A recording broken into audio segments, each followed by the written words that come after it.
থেকে আসছে উনি এই ঘুরতে আসছে। এটা হলো 10.90 ইউরো, দ্যাট মিনস 11 ইউরো প্রায়। হ্যাঁ, প্রায় 11 ইউরো বাংলাদেশে। গরুর মাংস বাংলাদেশে 1500 1400 এরকম। না, বাংলাদেশে তো 1000 টাকা।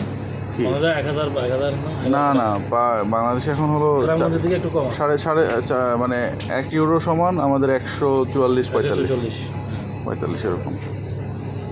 আচ্ছা, এটা হলো এই যে মুরগির গিলা। গিলা, যে 4.9, আচ্ছা 5 ইউরো। জি, এটা হলো মুরগি আর কি, মুরগির যে মুখের হ্যাঁ। চেস্ট আছে, চেস্ট, হ্যাঁ। চেস্ট।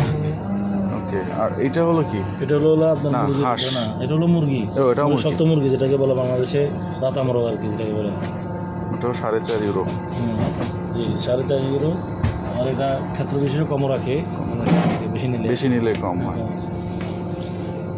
খুব মানে সুন্দর এটা ইয়ে হলো ফার্মের, এটা হলো ফার্মের মুরগি।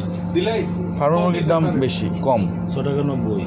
এখানে একটু আছে, মানে উল্টো হলো না, ফার্মের মুরগির দাম বেশি আর হলো ওইটা হলো দাম কম। এটা রাতা মোরগ দাম কমে দেশে, বুঝতে পারছি, দাম কম। বুঝতে পারছি।